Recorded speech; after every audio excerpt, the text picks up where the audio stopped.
following lecture was produced by Glorian Publishing, a non-profit organization, and is one of hundreds of lectures freely available via download, podcasts, streaming radio, and transcription.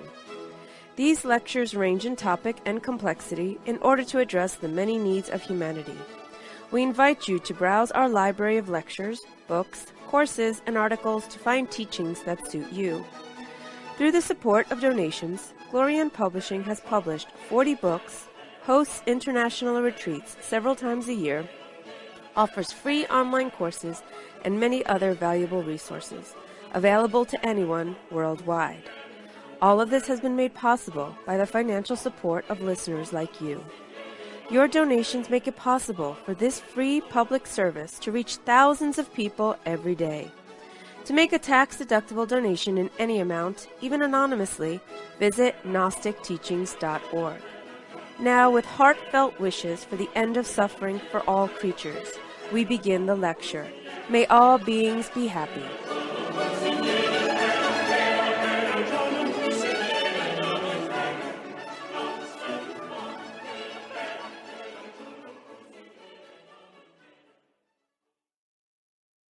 Continuing our lectures about the process of death and dying.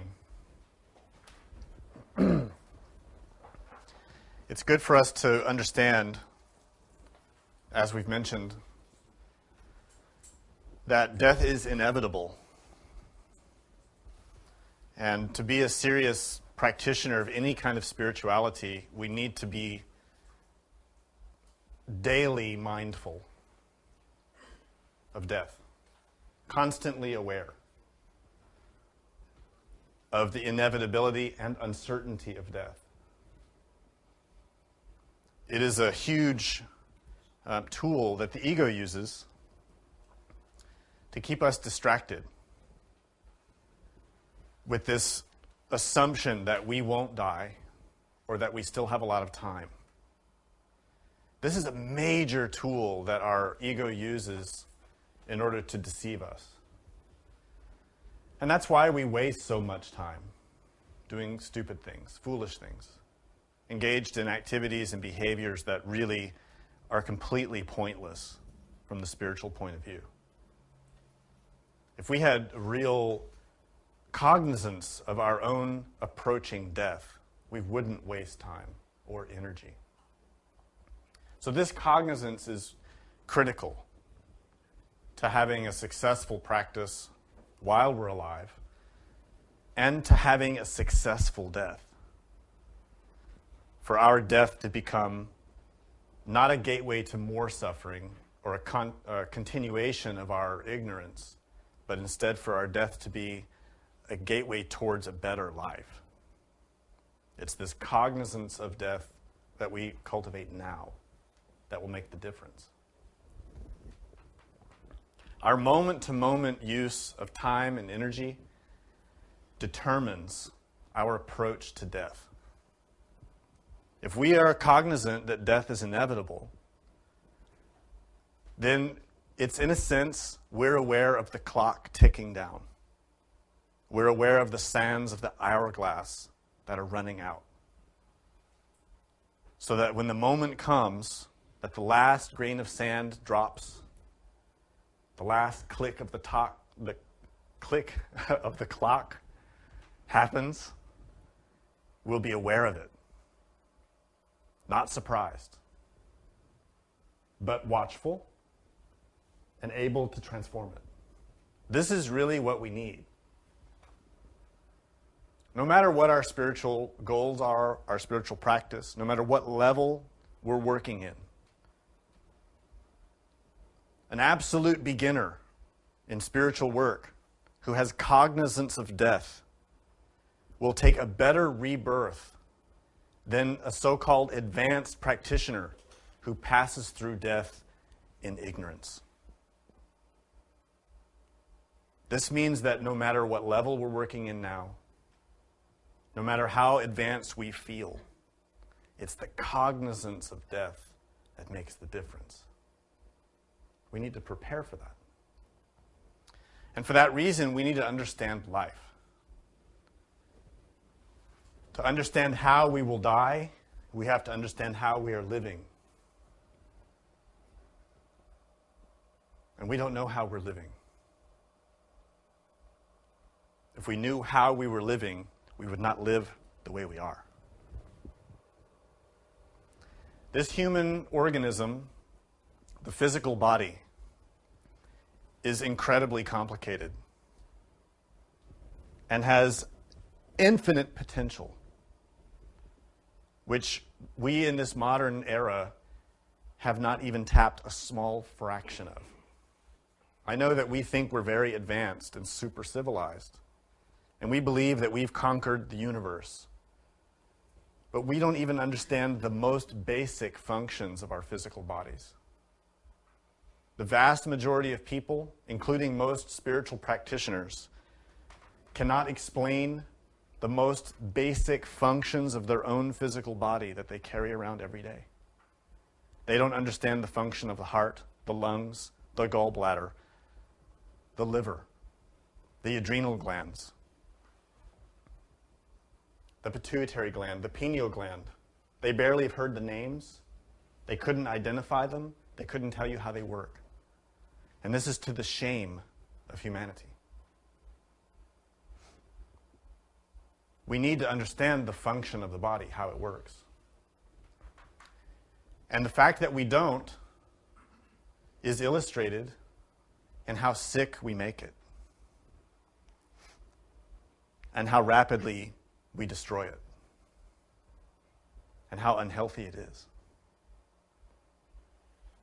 And the evidence is everywhere, in our lives, in our bodies, in our society. But if we learn about it, if we study it, if we respect it and use it well, it can become an incredible tool. Not only to live life well, but to use life as a springboard for spiritual development. Everything we need is in the body. All of the elements, all of the raw materials are not outside of us. They are inside the body. The physical body is the very energetic source that can create a Buddha, an angel, a master. It's the body that has all of that. Jesus became Jesus because of his physical body. And the Buddha became the Buddha because of his physical body and how he used it. Without those physical bodies, they couldn't have done that work and accomplished what they accomplished. And the same is true for us. The physical body is very important. But unfortunately, nowadays, we think it's just a tool for pleasure. And we fill it with garbage, not only physically, but emotionally and mentally and spiritually. Constantly filling it with impurity. And we really, truly are what we eat. Because we take in so much garbage through our senses, from television, from movies, from books, from the internet, from what we look at on the street, from the music we listen to, the food we eat, the air we breathe, the cigarettes we smoke, the alcohol we consume, the drugs, the bad talk, the bad language. All of that is received in the body and becomes the body. If you want to know why your body is weak, is sick, is decaying, look at what you put in it. This is cause number one.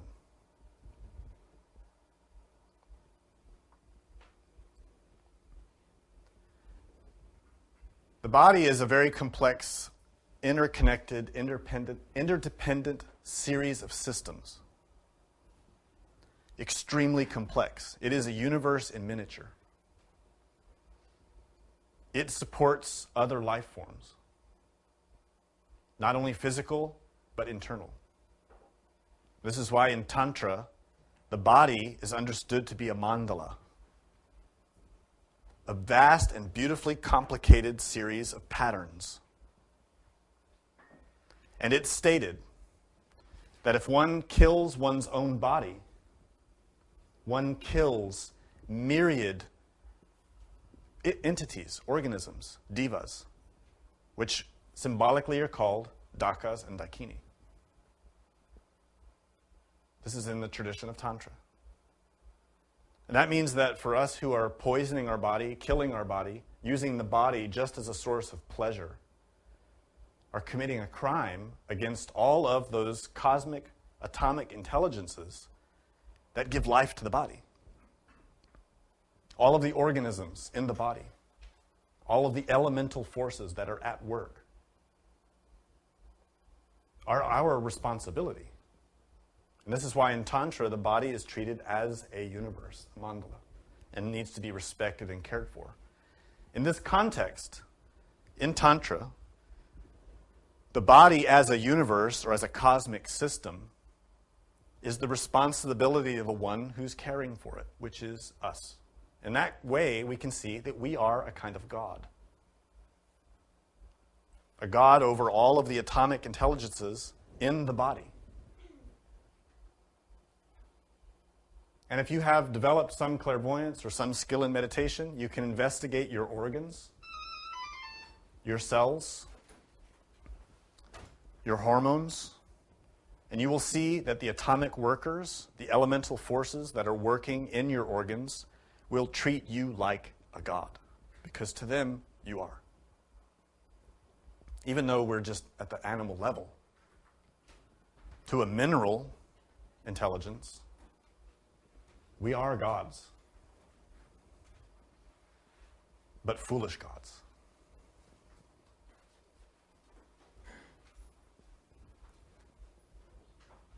This marvelous organism of the body, as incredibly beautiful as it is and sophisticated, is also very vulnerable, very delicate. We pound on it pretty hard.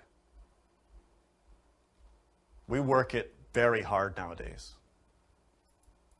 If we really could see clairvoyantly how much damage we're doing to our physical bodies and our internal bodies through our bad behaviors, we would be astonished. We wouldn't see a beautiful, perfect structure in ourselves, organically, chemically, or psychologically.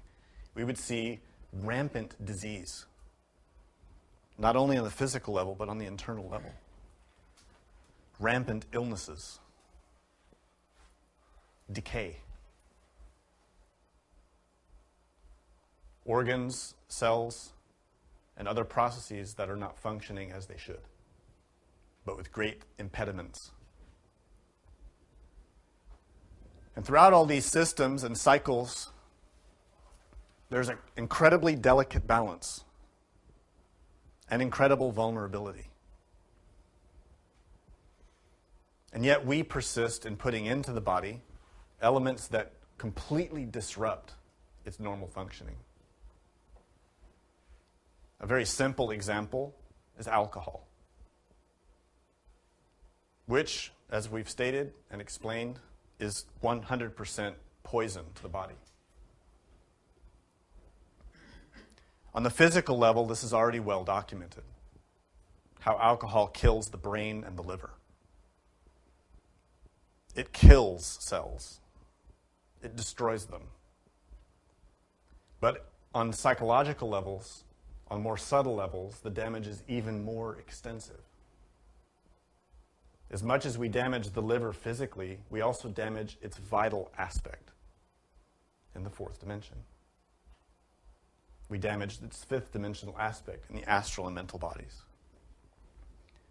And this is true of cigarettes. It's true of every kind of drug. It's true of modified food sources, like genetically modified foods, canned food, preserved, like boxed food or chemically treated food, fast food. All these foods that have no vital substance or solar energy, that are instead factory-produced, heavily modified elements that look like food but actually have absolutely no sustenance.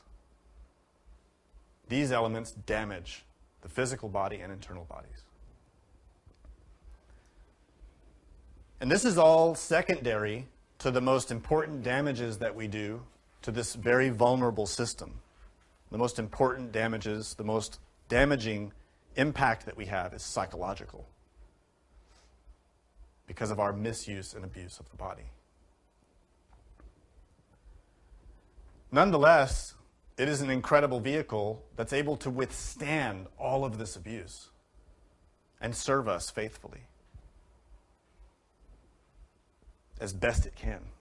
Because as I mentioned, all of those atomic intelligences, the Daka and Dakini, those intelligences that manage from the atomic level to the cellular level to the organ level and manages all the systems of the body, are doing their best to serve us, to aid us, to give us a chance to grow and advance in our own process.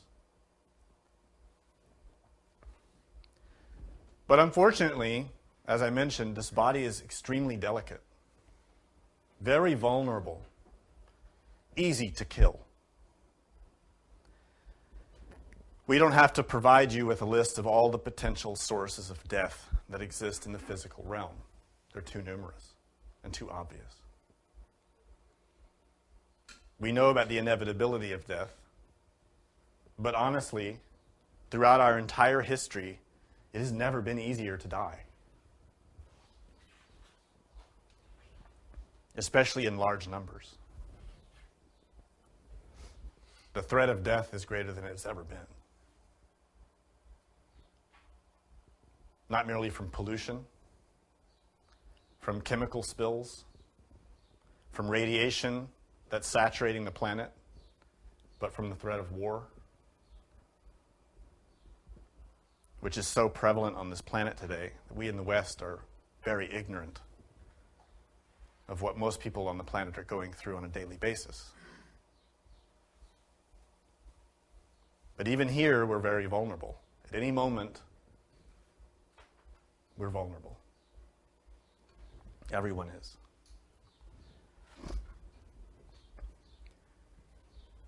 So there are many forces at work around us and inside of us. The threat of death is all around and inside. Nonetheless, the body keeps working, striving to serve us, to give us a chance to improve ourselves. But the body has a limit. Every cosmic organism is born, sustains according to the laws that manage it, and then must die according to the law. This is the cycle for every existing thing. Our body is no exception. In every cosmic organism, from every level, from the smallest to the largest, the structures can appear different, but the laws remain the same. Every organism has a heart. The heart is the source of life in everything. Even a solar system, a galaxy, has a heart. It doesn't look like our physical heart. The physical component works differently, but the law is the same. In our heart, we have a muscle the size of a fist that's constantly in motion, working in complete and utter interdependence with the lungs, with breath. Blood and breath, intertwined, intermixed, allow us to be here and now. This constant pulse or movement, flux and motion, diastole and systole, the beating of the heart, is something that we completely ignore, but it is the basis of life, in conjunction with breath. All religions talk about the sacred nature of breath, especially Islam. Allahu. The breath is sacred. We talk about the most elevated aspect of God as the great breath. We talk about the emergence of a cosmic day as a great breath, a great exhalation, and the beginning of a cosmic night as a great inhalation, when God inhales everything back and everything enters into repose. The sacred nature of breath pervades every religion. But breath cannot perform its function without the beating of the heart. It is the motion of heart and lung together that produces life. Thus, it is the stopping of the heart and breath that produces death. What's very curious and amazing is when you understand that every heart, whether in an insect, in a human being, or in a planet, has the same number of beats, just on a different time scale. Every heart beats for 2,400,000,000 pulses. That is the maximum number for any organism. 2,400,000,000. This number is symbolic. It is not literal. It's symbolic. And if you study the Arcanum 24, you will understand why. The Arcanum 24 from the Tarot is the Divine Mother, the weaver, the goddess at the loom of God, who weaves the soul, who weaves creation, who creates the marvelous tapestry of life. This number is deeply significant. It represents the lifespan of every living thing. An insect has a heart that beats 2,400,000,000 times, all in a matter of a few hours. From the point of view of the insect, it lives a full life. It has the same point of view of its life that we do. But the insect lives at a different level, or dimensional level, relative level of existence. Time is different for the insect. Time does not work the same for all beings. Time is relative. Einstein proved this. Time scales. It's a curve. It isn't a fixed quantity. Furthermore, a planet has a heart that beats the same number of times, but on a much bigger scale. In terms of what we call time, it's a longer time. But from the point of view of the planet, it's the same. The planet experiences it the same way we experience our life. So every organism has this defined lifespan. But it isn't a fixed number. It isn't something that is predetermined and set in stone. It's like everything else in nature. It's subject to laws. It's subject to modification. In other words, a superior law will override it.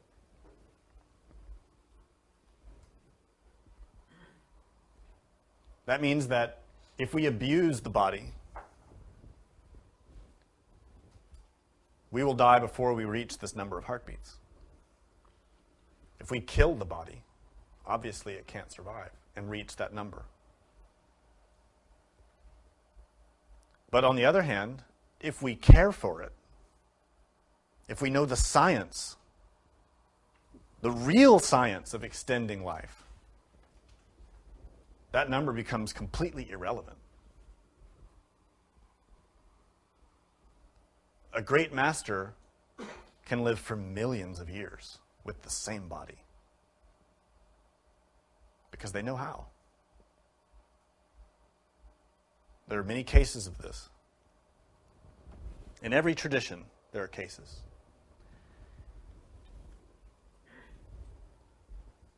The beginning of learning how to do that is in learning about our own psychology, how we use energy, how we use the heart. And that begins by learning about our three brains. That's right, three brains. We're not talking about just the physical brain in the cranium. That is one brain, the brain of the intellect. The physical brain in the cranium is a mass of matter that acts as a vehicle for the mind. The mind itself is not the brain. The brain is just a tool that the mind uses. Likewise, we have a heart. That is our emotional brain. The vehicle that our emotional brain uses is the heart. The physical heart is just a pump, physically. But it is also, in relation with this area in the mid-chest, where we process emotion. Our emotional brain. This whole area in the middle of the chest. The heart is the center of that. The third brain has different components, but it's basically in the spinal column. The motor brain, the instinctual brain, and motor center, instinctual center, and sexual center, which in conjunction we call the third brain, the motor brain, or brain of action. It's basically the body itself. The spinal column. And the root of the physical brain in the cranium is related to that. These three brains are the primary intelligences, or machines rather, that we use to manage our physical body.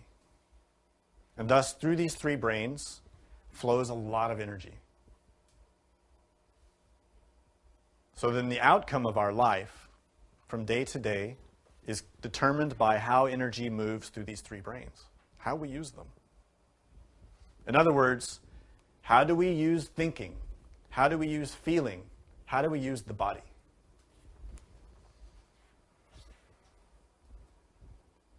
As we've explained in many lectures, we basically use the three brains the way an animal uses its body.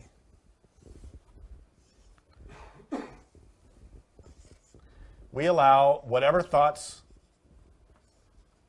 we allow whatever emotions, and we allow whatever impulses happen to arrive. In other words, we don't discriminate. Whatever pleasures appear before us, we chase it. Whatever indulgences attract us, we indulge in it. Whatever we envy, we pursue. We never calculate how much energy we expend. We're never aware of what this does to our heart rate, to our pulse. Have you observed how you live your life? What you're pursuing and why? And what it does to your heart? Have you observed and monitored, really looked closely at how a goal appears before your eye, how you pursue it, how you want it, and what that does to your heart?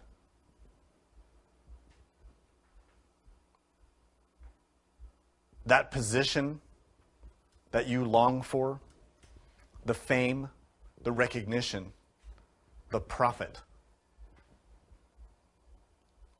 Have you noticed what happens to your heart when that thought comes into your mind of the profit you could make on that deal, on that business?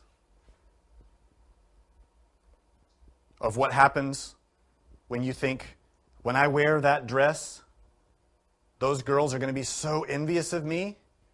Have you noticed what that does to your heart? When you have that thought, when I go and tell my friends about this and that thing that I did, they're going to be so jealous, so envious.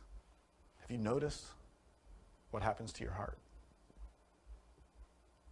Or when you try and get the attention of that girl or boy, when you want them to notice you, to lust after you, to want you, what happens in your heart? None of us know, because we don't notice. We don't pay attention. But I'll tell you, your heart rate goes up a lot. What happens when you get really indulging into lust? When you become an animal? When your three brains are under complete control of lust? What happens to your heart? What about when anger takes over your psychological house? And your every thought and your every feeling and your every impulse is driven by that anger, by frustration, by the desire for revenge.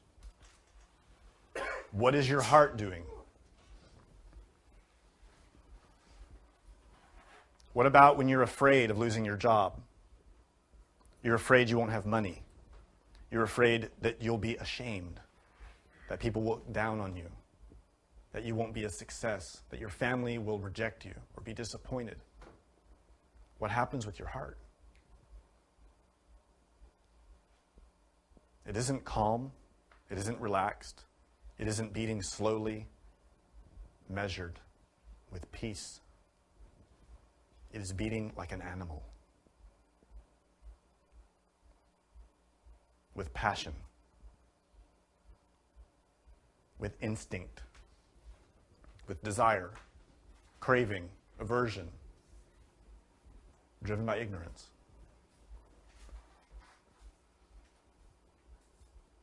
Stress, anxiety, desire all accelerate the heart.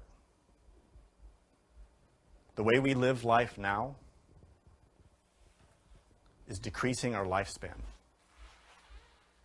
Now, I know everybody has had a lifetime of hearing, but science has improved our lifespan. We're living longer now. I'm not talking about physical life. I'm talking about spiritual life. How long is our spiritual life?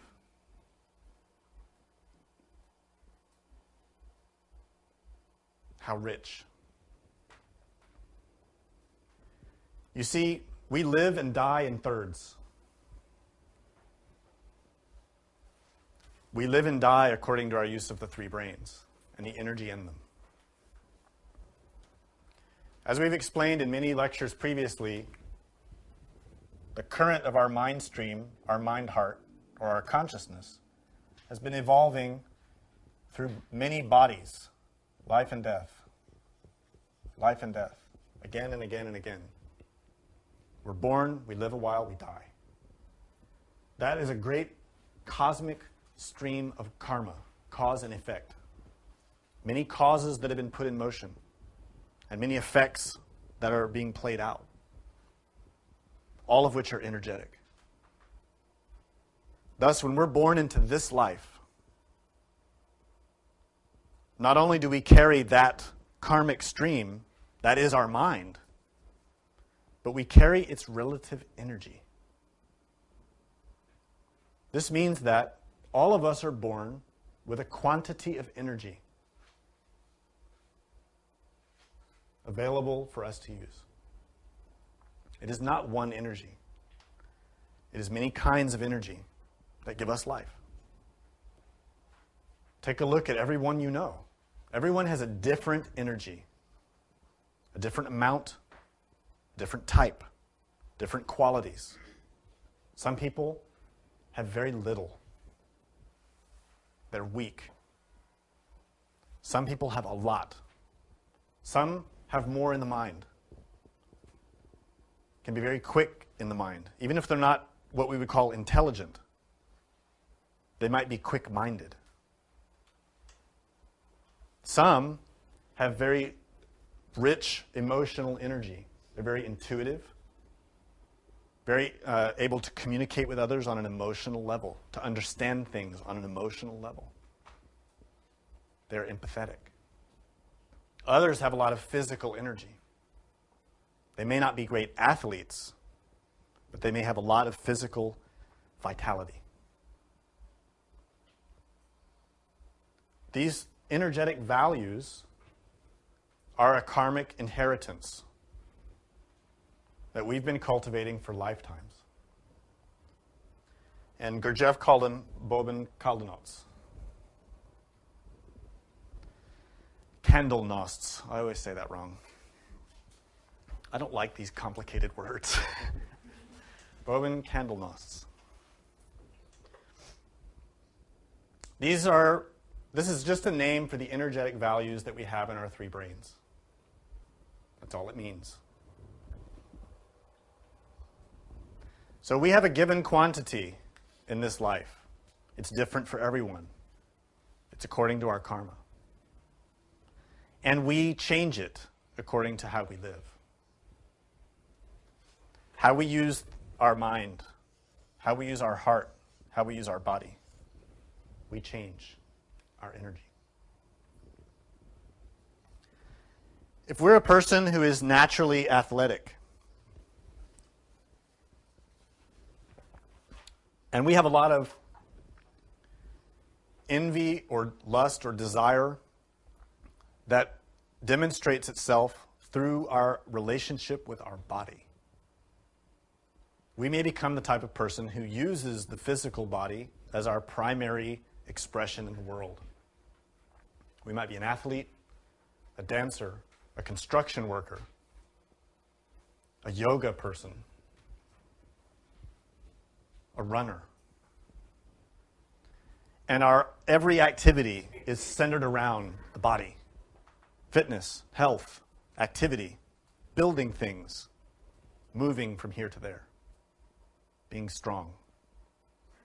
But we ignore the use of the mind and the use of the heart.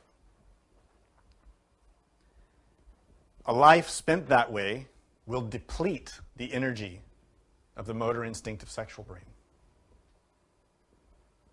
And a person like that will be more prone to sickness and death through that brain. This includes someone who's very lustful, prostitutes, pornographers, or people who are addicted to pornography, who deplete all their energy through the abuse of sexuality. They will be prone to illness and death in the third brain. This is how they will probably die. But let's understand something. Taking as an exception sudden death, getting hit by a bus, getting struck by lightning, getting shot. If we take that out of the equation and we just look at karmic approach of a gradual death,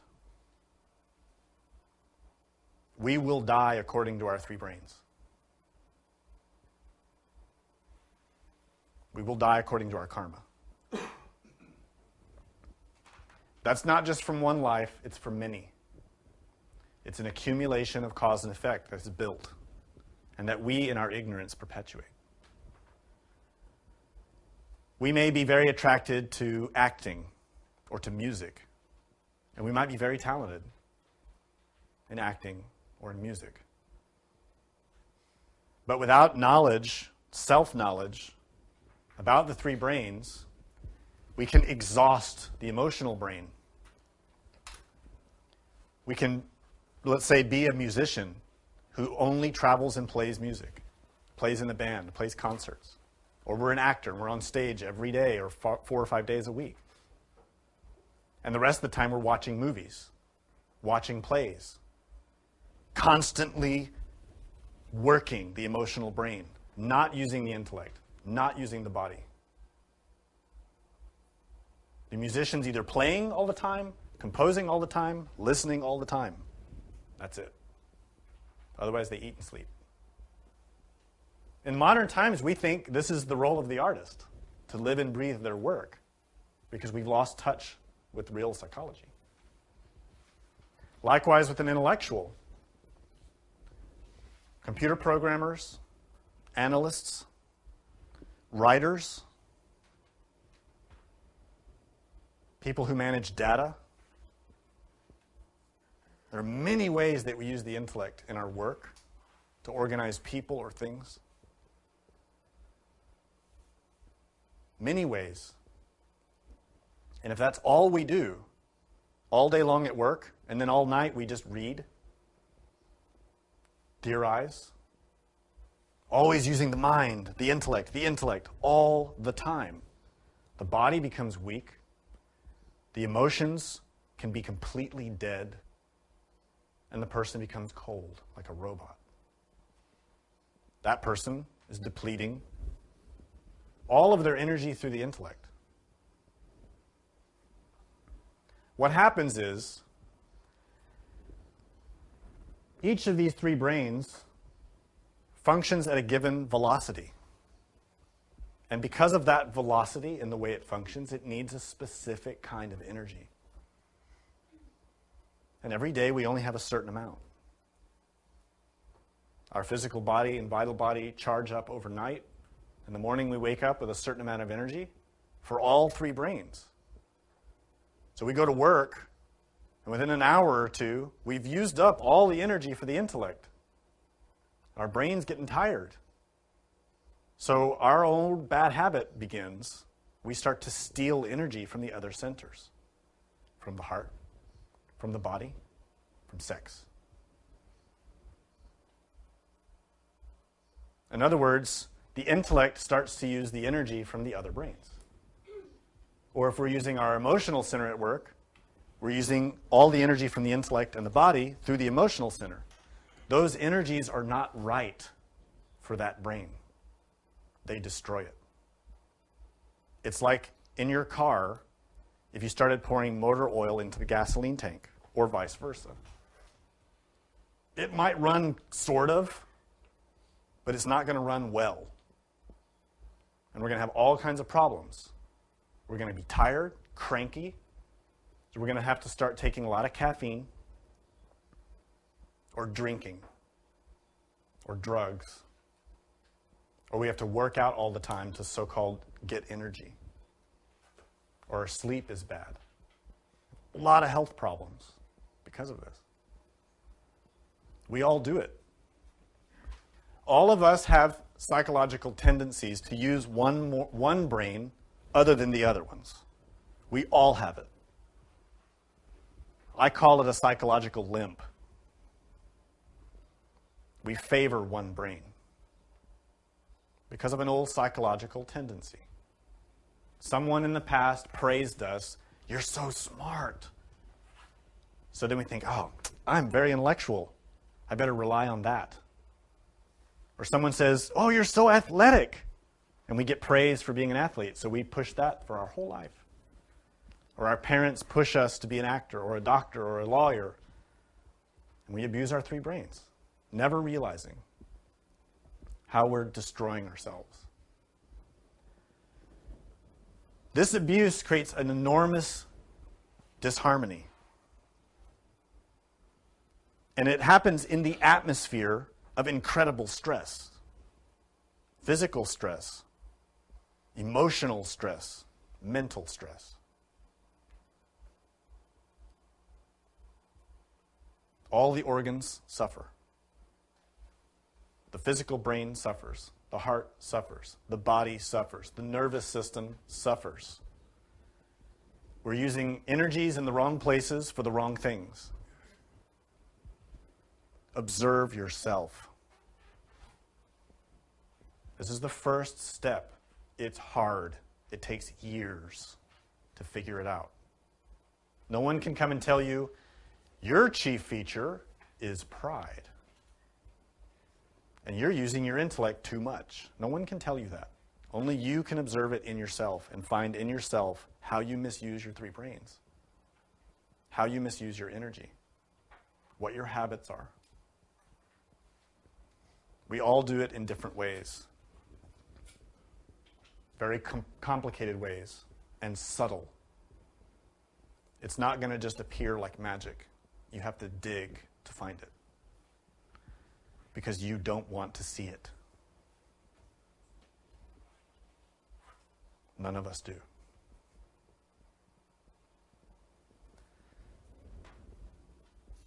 But if we can learn about how our three brains are functioning, how we're using energy, we can bring them into balance. And by bringing them into balance, we can start to change. This is really important because as we're going now, we're killing ourselves. Slowly or quickly, according to our actions. All of us are killing ourselves. Each of the three brains connects to our inner psychology, the protoplasmic bodies. The motor instinctive sexual brain, which is primarily related with the spinal column and our three nervous systems, is of course mostly related with the physical body. But it's also closely related with the vital body, which is the body of energy, or chi.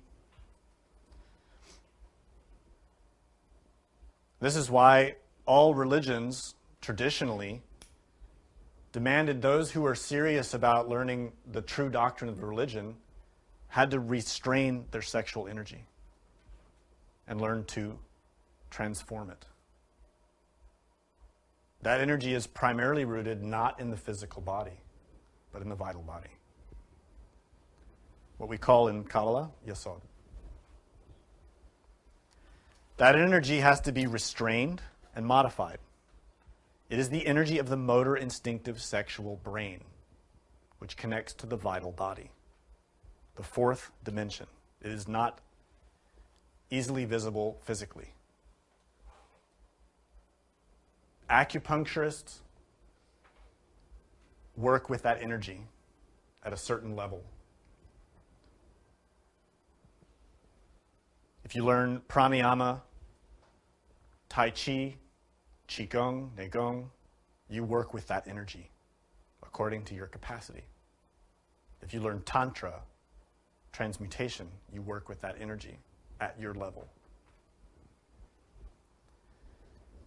So the person who is depleting the motor instinctive sexual brain is thereby affecting their vital body.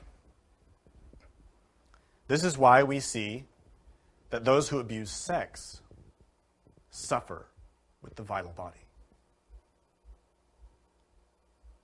This is why they have not cured AIDS.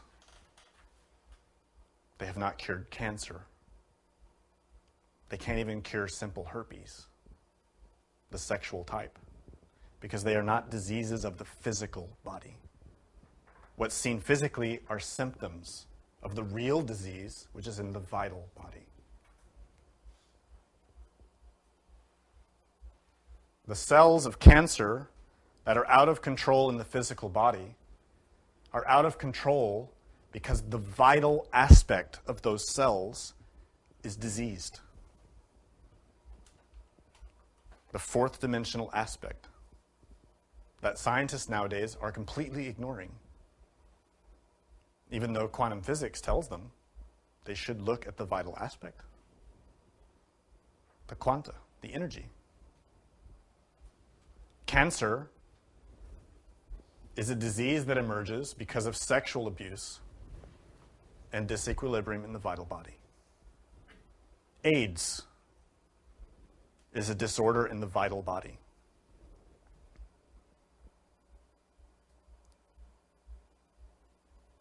Therefore, We need to understand how to use the sexual energy, how to use it wisely.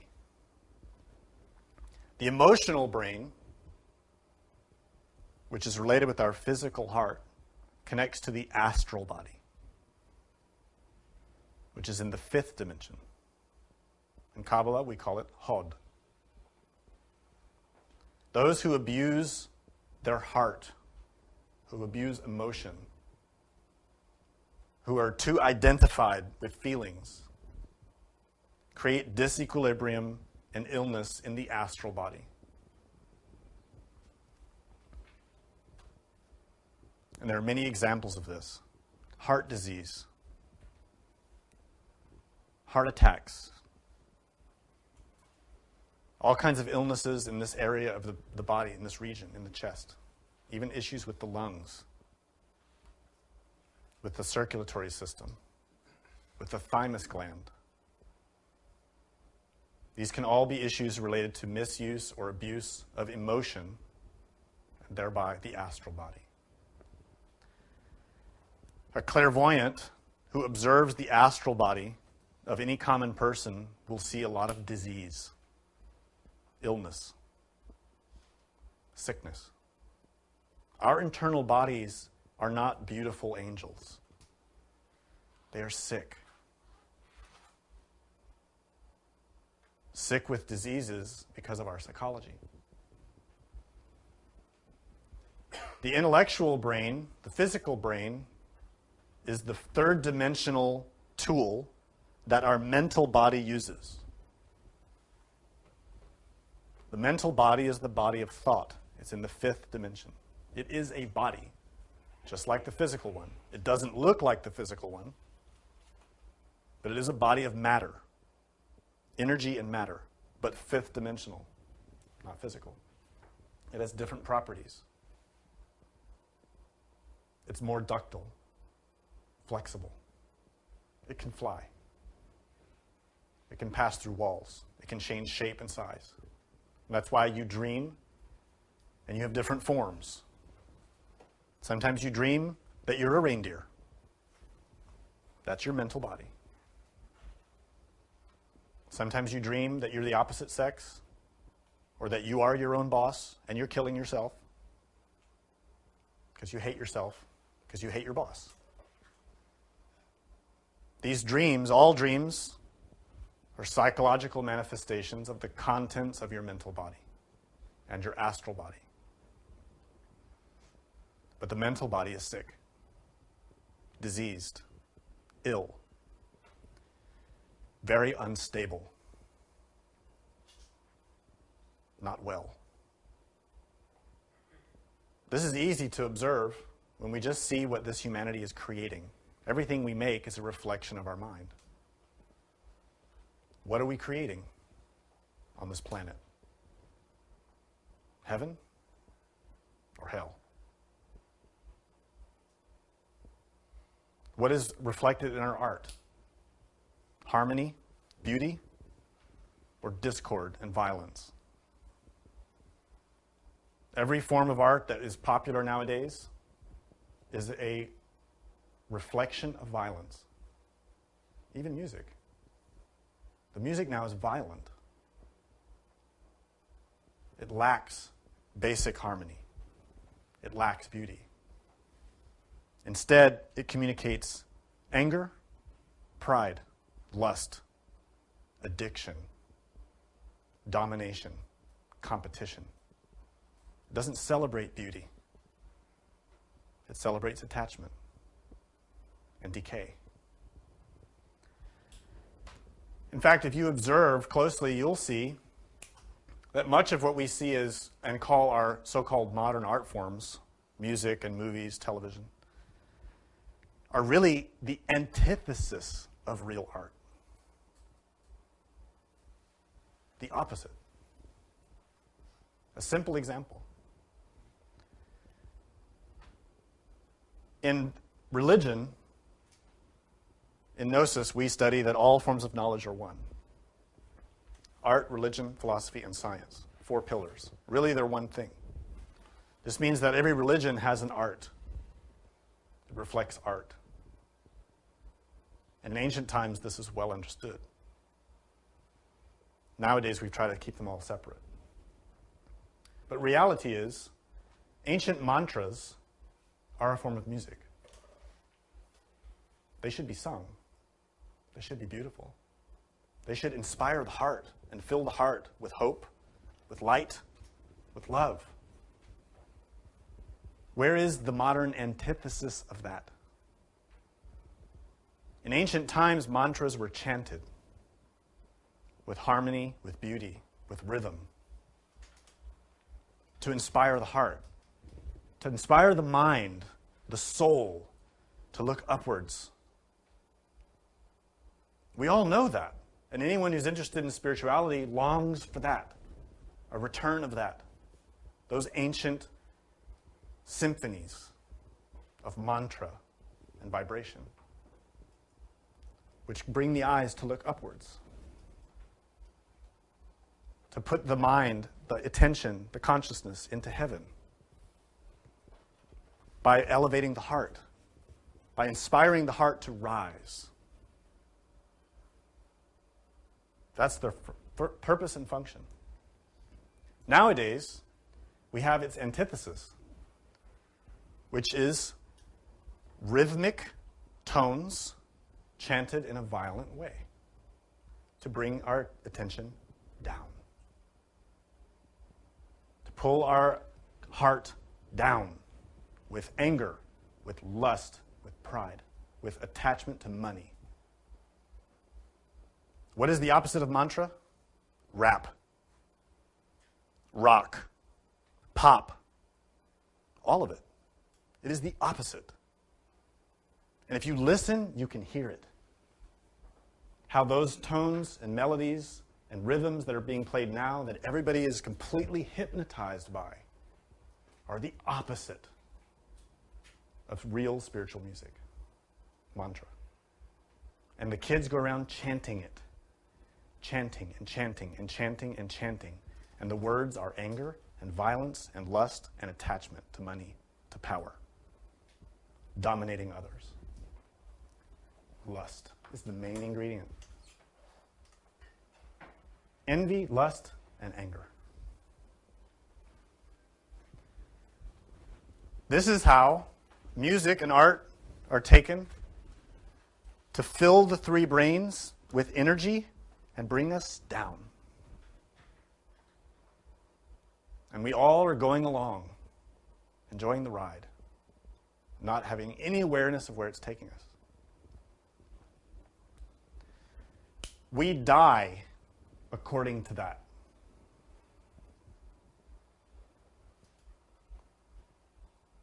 We die according to our use of energy.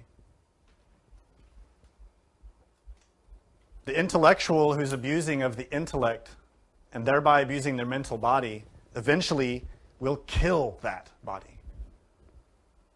Not kill it in the fifth dimension, because it can't die until its contents are dead, which is the ego and the consciousness mixed. But that person can kill or sever the connection, the balance of that intellect, of that mental body. They can go crazy. They can get Alzheimer's or dementia, schizophrenia. They can just be like most of us, completely insane, but think that they're normal. The person who's abusing their emotional body through their emotional brain will create a great disequilibrium in the astral body. They can awaken powers. They can become clairvoyant and get out of the body and travel out of the body easily, but they're crazy. They think they're normal. They think they're sane, but they also think that they're a master and that they are very elevated and supreme and above all the rest of us. The reality is they're sick. Their emotional body is disarranged, diseased. And the same happens with the vital body.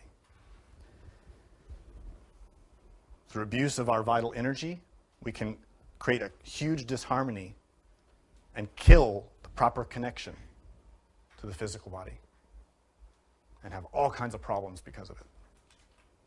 Many types of problems. So when we talk about psychology, we're not talking just about simple behaviors or traumas with our parents and things like that. We're talking about our moment-to-moment behavior, how we use energy, and what are the consequences of that use of energy. And this is really important because it ties into our use of the body. This image is from an ancient Tibetan tantric medical treatise. And it illustrates the position of the spinal column in the body. The spinal column is the center of our temple. It is what holds us up. It is a conduit of energy, not just physically, but spiritually. If you've studied the Kundalini, then you know its importance. The spine is extremely important. All of the energies of our three brains depend on the spine. Obviously, our physical brain is the superior aspect of the central nervous system. But the heart and the motor instinctive sexual centers are also related to the nervous systems. They are fed and nourished by and managed by the nervous systems. They can't be separated. All the nervous systems, of which we have 3, are tied together in the spine. All of our physical vitality and well-being depends on the spine. Likewise, our spiritual vitality and well-being depends on the spine. We need to take care of our spine. We need to take very good care of it. We don't. We abuse it. We take it for granted. But when you get serious in this type of study, then you understand you need to take very good care of it. You shouldn't go bungee jumping or doing anything that can potentially damage or destroy your spine, because you can seriously impede your work. Through the spine flow many forms of energy, physical and vital, emotional and mental, causal, buddhic, atmic, and logoic. The energies that come from the 3 kayas that we talked about in the previous lecture flow through the spine. Everything about us flows through the spine. If you want to know how God manages his pawn, which is you, he takes your spine and he moves you on the board. Your spine is your root. It is the tree of life. And as such, we need to become aware of how energy moves on the spine and how attention is related to it. It's very important. As we are now, we have no awareness of attention, how we use attention, what we pay attention to. As we are now, our attention just goes everywhere indiscriminately. When we hear a sound, our attention goes to the sound. When a memory comes, our attention goes to the memory. When someone calls, or we hear a name, or we hear music, we start humming the sound. We start singing the song. We think about work. We think about the bills. We miss that girlfriend from way back, even though we hated her. Our attention goes everywhere. We don't manage it. We're not cognizant of how we use our energy from moment to moment. This must change. What if you were to die right now? Where would your attention go? We'd go wild. To be honest, if all of a sudden we were about to die, what would your state of mind be? You'd go crazy. I gotta call my mom, I gotta call my girlfriend, I didn't feed the cat. All kinds of surging things would come. Worries, attachments. What about my money? What about my guitar? We'd be so worried. Out of our minds, crazy. Not even realizing what we need to do in that moment, where our attention is. Because we don't manage our three brains, we don't manage our attention. We're totally distracted all the time. Why does this matter? Because our attention, our three brains relate to our tree of life. When you look at this graphic, we see the tree of life superimposed over the body. Each one of these spheres of the tree of life relates to a heaven, to a hell, to the body itself, different parts. The crown of life, which is the top three sephira, relates to the head. Keter, Chokmah, Binah, Father, Son, Holy Spirit. The three kaya, Dharmakaya, Sambhogakaya, Nirmanakaya. These three forces are the gateway to a better birth, which is what we explained in the previous lecture. If we know how to harness the bardos, the three betweens that happen after death, from death, reality, and rebirth, then we can hook up our consciousness with one of those three or all three, either at death, between death and birth, or at birth, and thereby move on to something better. According to karma, always. But our attention, our energy, modifies that. But if our attention is rooted in our attachments, in fear, what's going to happen when we die? What will be the quality of our mind at death? If 24 hours out of the day, our attention is always caught up in attachments, in envy, in pride, in lust. What are the odds that at the trauma of death, we will all of a sudden be super spiritual? The odds are against it. The odds are we will become an animal. And I'm going to tell you a story to relate this. I was in an earthquake once. And this was before I was in Gnosis. I always considered myself a smart kind of person and kind of on top of it. And I thought I could handle pretty much whatever. But I learned, luckily, that I'm completely wrong. I was in Northridge earthquake in California. And I was near the worst part. That wasn't a big earthquake on the global scale. They were much worse. And I had friends that had been in much worse ones than that. But nonetheless, that experience taught me a lot, because when that earthquake came at 4 o'clock in the morning or whatever it was, I heard it.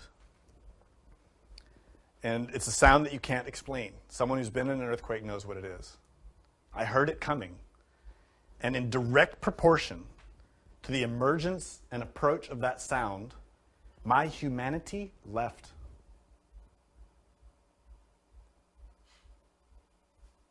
I became an animal, terrified. I think and thought that I was a reasonable person and could think, it's just an earthquake. I just have to go outside and everything will be fine. No, that doesn't happen.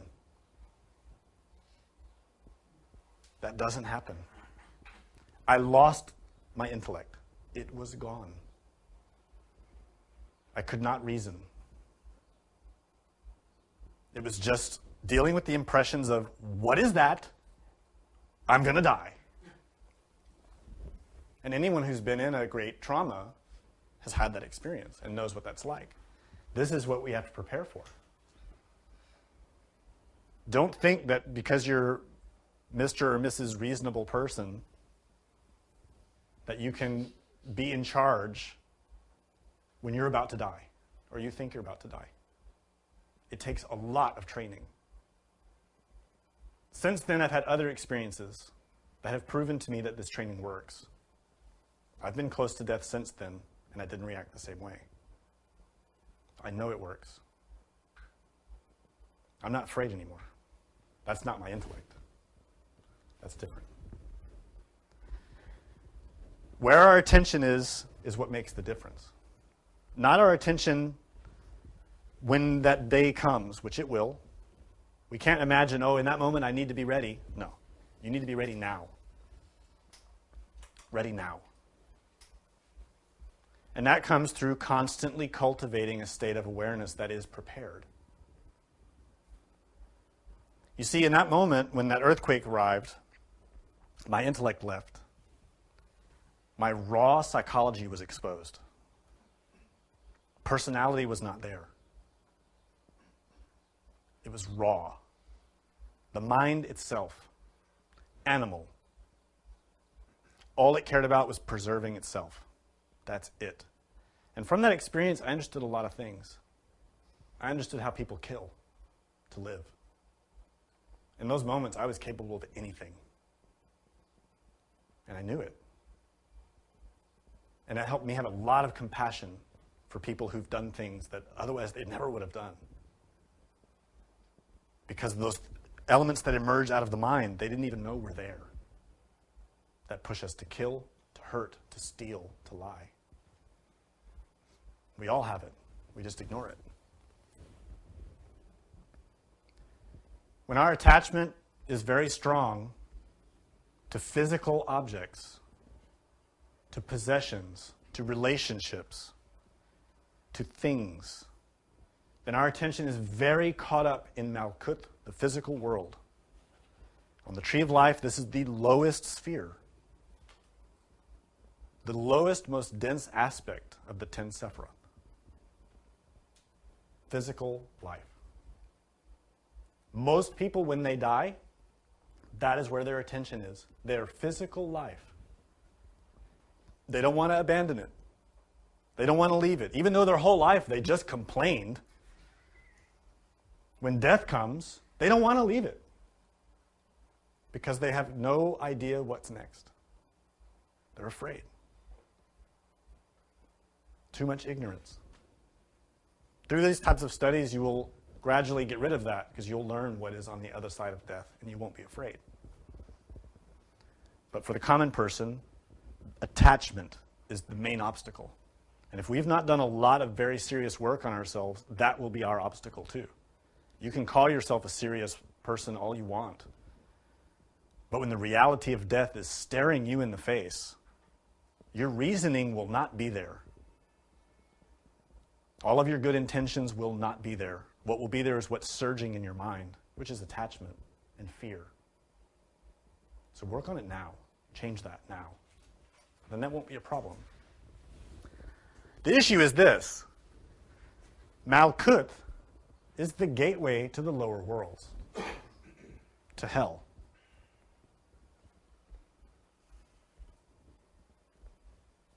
If your attention is completely caught up in attachment, in fear, where is your soul going to go when you die? It will go to the level that it vibrates with.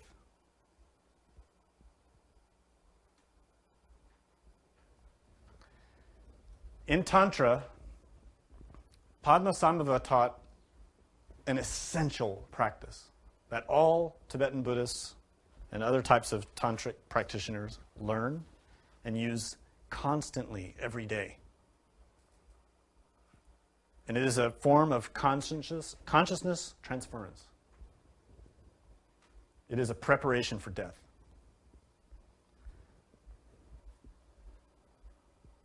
The basic context or basic use of this practice is to cultivate a type of attention, to cultivate a type of awareness that is prepared for the moment of death.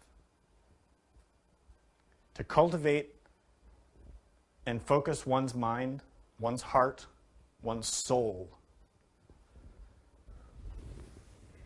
on the ultimate. All the time. To have one's attention always be longing for God. Not longing for a new apartment or a nicer car or a boyfriend. whatever it is that we are wishing we had. Longing for what we really need, which is to unite with our ultimate root, the Dharmakaya, the reality body. Through this cultivation of constant mindfulness on God, which in this tradition we call self-remembering,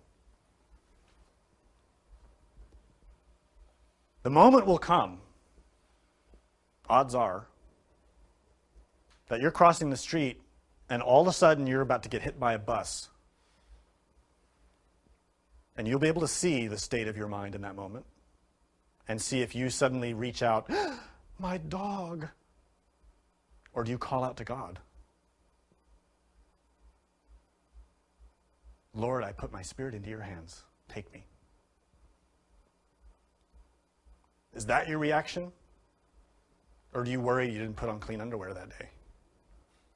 And when you're dead in the hospital, the doctors and nurses are going to say, oh, he hasn't changed in at least a week.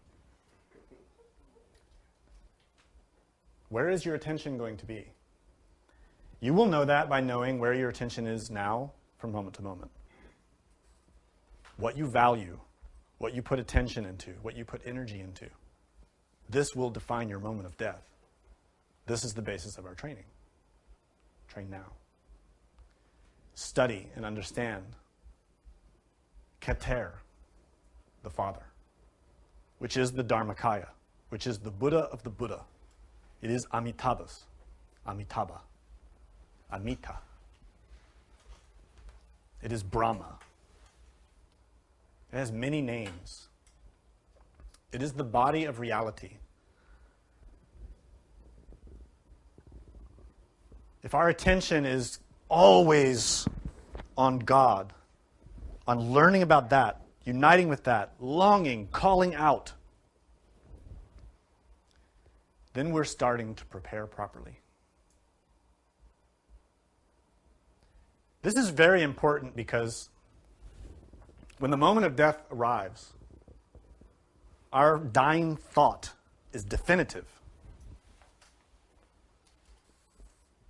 That dying thought modifies the consciousness that leaves the body and determines its trajectory. This is not something that I'm inventing. This is documented in Scripture.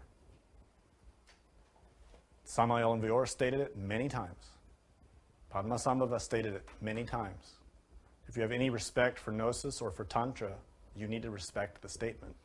Your dying thought defines what happens next. What will that dying thought be? So Padmasambhava taught this technique to constantly be training our attention to be moving upwards, in the head, upwards, at the crown of the head, the crown chakra, Sahasrara, the crown fontanel. This is where the chakra emerges out of the brain, where the pineal gland emerges, its energy flows. Top of the head. Top of the head. This is where the soul departs when it's going up to the heavens. This is true of astral projection as well. If the consciousness is clean, in other words, if we know how to leave the body as an essence, we leave through the top of the head. In other words, the spinal column is like a cannon pointing up.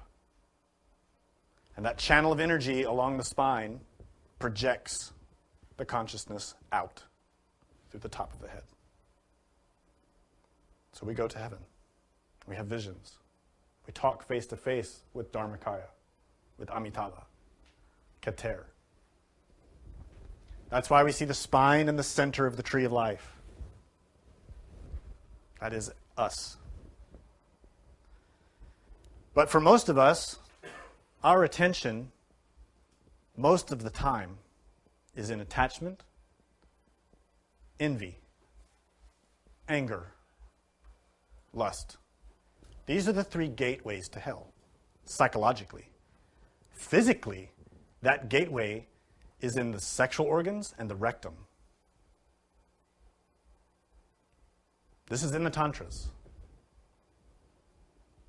That's why in this technique that the Padmasambhava taught, the one who learns it learns to close those orifices of the body through willpower and mantra, to seal them, so that when they die, they've learned how to seal them and they won't exit the body through those orifices.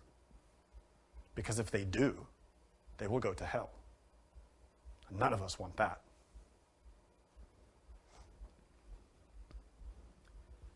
Unfortunately for us, our attention is usually primarily in Malkut, physical world, caught up in envy, caught up in anger, caught up in lust. So you want to have a small insight into what will happen at the moment of your dying. If you don't have a violent death, if you're going to have a peaceful death, a gradual death, it will be the same way that you fall asleep now. What's in your mind when you're falling asleep? Most of us don't know. We lie down, we're thinking about this and that, all of a sudden it's morning. And we just slept for 8 or 10 hours, and we have no consciousness of what happened. That's what will happen when you die. Exactly the same, except you're going to wake up in a newborn child's body, and you will not like it, and you will start crying. Crying, where's my house, my wife, my job? What happened? And we will suffer. If you're so lucky to get another body. Many of us won't. Most of us, when we fall asleep at night, our mind is so into Malkut, worried about our job, wanting to buy that thing that we're working so hard to buy. That's where our mind is. And unfortunately, much of the time, when we're falling asleep, we're imagining those scenes. And we then go into the dream world and start dreaming those scenes, playing around with those images, in limbo, in hell, in our own psychological hell. And that's what will happen when we die. That's why when we go out of the body, we go out of the body through the rectum, through the sexual organs. Most of us don't realize that, but it's a fact. That's why all the students come and say, I can't get out of my body. I can't have astral experiences. I've never experienced going out of the body because we're all unconscious, too distracted, too identified with attachment, with lust. So the same will happen when we die. If that gradual death arrives, we will pass into it the same way we pass into sleep, unconscious, dreaming.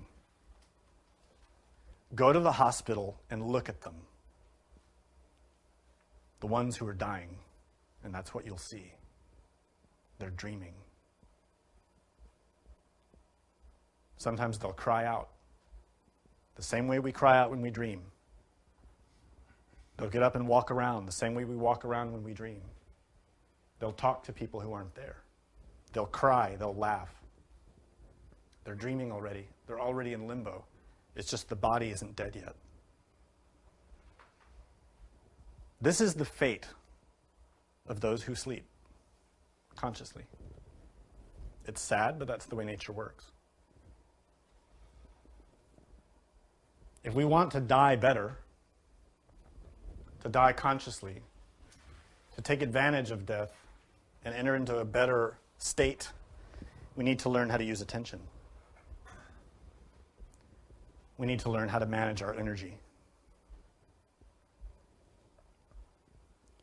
How do you use your attention now? What are you aware of? What do you perceive?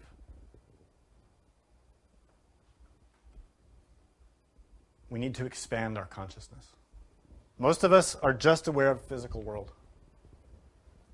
So we start there. Learn about your physical body. Learn to take care of it. Learn to manage it properly. Learn to watch your heart rate, your pulse. Learn how to not be stressed out all the time. Learn why you're stressed out all the time. I'll give you a hint. 100% of the time, stress is caused by attachment. Always, no exception. If you're stressed, you're attached to something. Usually, it's just a concept that you're attached to, not the thing itself.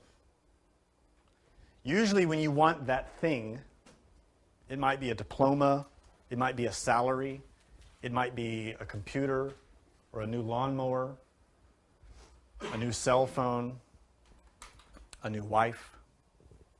It isn't the thing itself that you're attached to, it's your idea of it. It's the image of it that you've built in your mind that you're attached to. It's that psychological relationship that causes the problem. The same is true of sex. We're very attached to the sensation of sex, but usually it's the concepts of sex that create the problems. It's that relationship. It's being wanted. It's giving someone pleasure or taking pleasure. That's usually where the attachment is deepest. It's the psychological aspect of sex, not the physical one. Study that. Free your mind. Free your heart from attachment. Attachment produces suffering. Attachment is not love. Real love is free of attachment. Real love is complete freedom without limitation. Real love does not demand anything, does not take anything. It gives. It only gives. If you're wanting something, if you feel you deserve something, if you're trying to get something, it's attachment. It will produce suffering. So this is the other component of this training. It's partly to have attention up. Not to have our attention in the sexual organs all the time, but to have attention going up towards God. To have our attention in the pineal gland, remembering ourselves. Remembering ourselves. Being here and now and remembering ourselves. Aware of the presence of God, of the Buddha. Aware of divinity, so we stop committing crimes, physically or psychologically. That's the first aspect. And the second aspect is generosity. Give it all away. In this type of training, traditionally, those who are receiving the training of preparation for death or transference of consciousness, we're always watching for signs of death, and there's a huge teaching about that we don't have time to get into. Hundreds of signs that death's arriving, and you can even time it. Certain signs will tell you death will come in 3 months, 6 months, a year, 3 years. There are signs. Once those signs have started to become visible, and the rituals and practices that are used to avoid death are no longer working, and death is imminent, the practitioner, the first thing they do is give away everything. Everything. They keep nothing, not even their own clothing. This is so the mind is already prepared to be completely unattached, to not be attached to anything in life, not even fabric, not even a shirt or your favorite socks. Nothing. How many of us can do that today? How many of us have a truckload of attachments?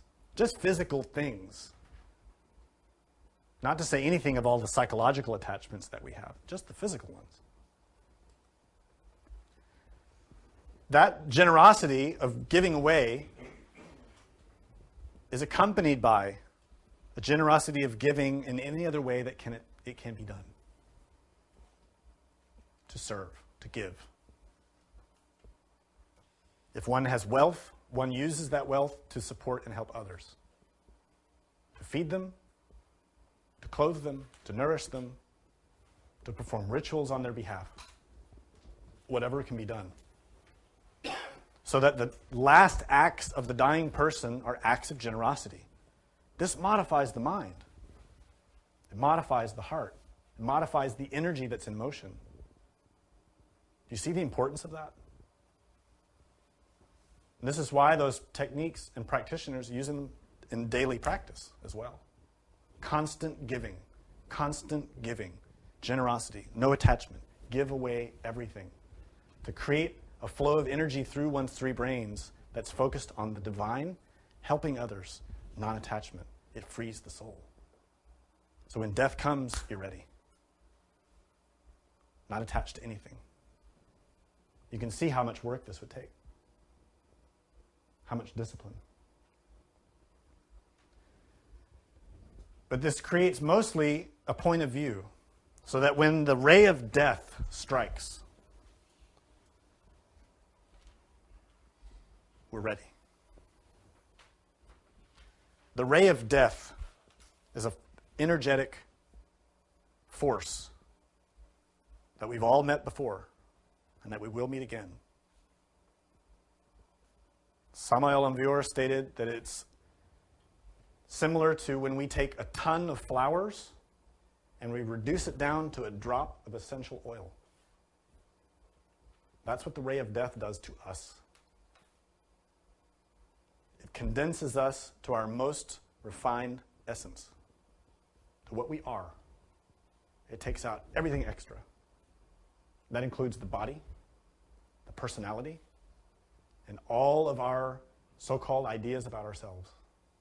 Gone. What's left is just the essence of a person, good and bad. When that ray of death strikes, it is inescapable, unavoidable, and nothing can oppose it. You can't negotiate. It's done. That process is facilitated by angelic forces, angelic intelligences. We call them angels of death. They are masters, Buddhas, whose job is to help the souls move on, to take away the decaying and diseased part, take the essence out, and project it. It's an act of compassion. But they can only do so much. If our mind stream is being projected through time-space, heavily vibrating with lust, that angel can't do much.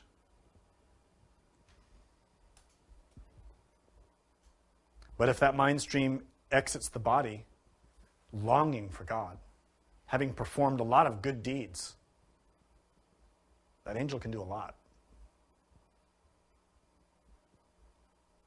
So it's really up to us. The tree of life illustrates all of that.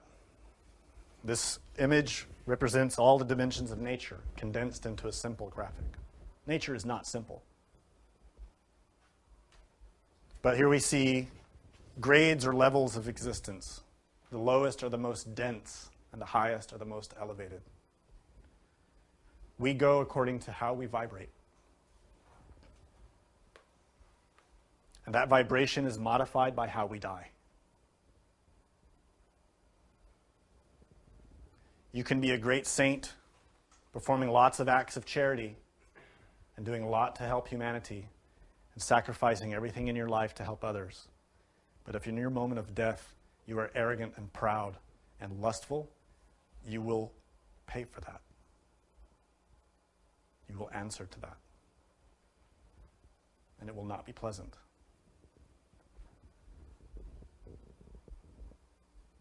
So you can see then that how we die is complicated and important. Do you have any questions?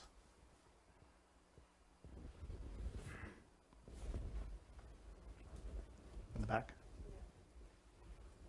Where can I read about the signs of death?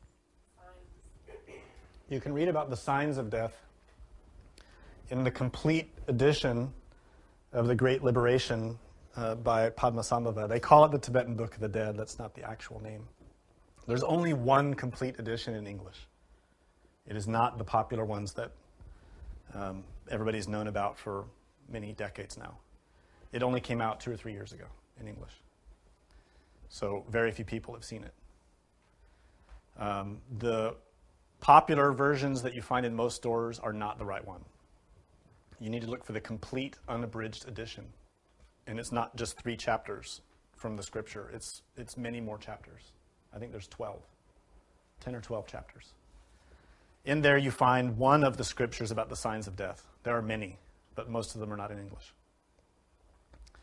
But the main thing about the signs of death, the main purpose of that scripture,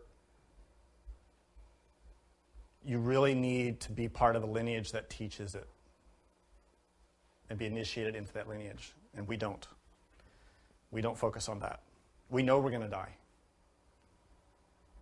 And those scriptures were written for a time and place that's different from now.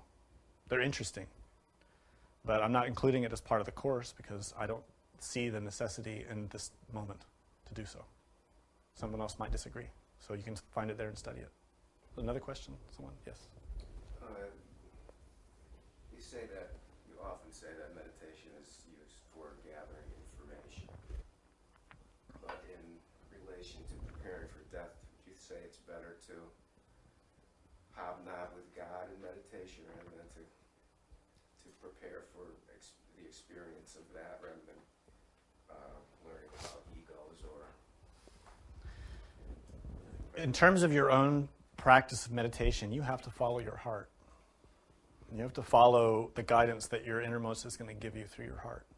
There are thousands of approaches to meditation and thousands of things we need to learn. We're all different. We need to learn what we need to learn now. I've studied and learned many techniques, but I don't use them all every day. I use them according to how I feel drawn. So we all have to approach it that way. I do believe that there's a value for anyone to learn about the process of death by meditating on death. And I likewise believe it's important for everyone to meditate every day on the ego. But everyone has to approach this following their own innermost, not me. Right? Does that answer more or less? Okay. Yes. I know earlier you talked about the heart, mind, the instinctual. I guess with some careers and some situations, it's tough to get away from the intellectual. Is there things you can, like for drawing or mantering like an O or U, as to help the emotional out? Is that, because I know, I mean, I go to school and then at work I got to use some logic, so all in all, I can't really walk away from it. Right. And that's the case for most of us. Yeah, so that's what I was wondering, is there sublimations? Because always in life, there's always, you can always go around certain things. Is Right. there a way of going around it? Absolutely. Okay. We all have lifestyles now that are completely out of balance to how we should be living and using our energy. Yeah. And that's true of everyone. If I had choice. So we have to learn how to steal the fire from the devil. We have to take advantage and transform our situations and make them useful for us.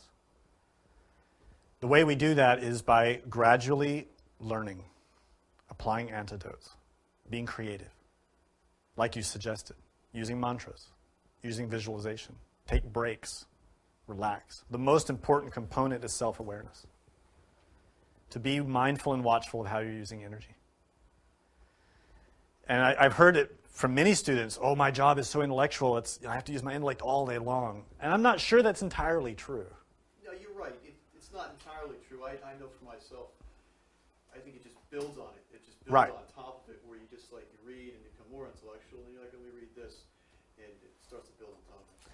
So what I typically will tell people is if that's the case, then learn to do your job in a different way.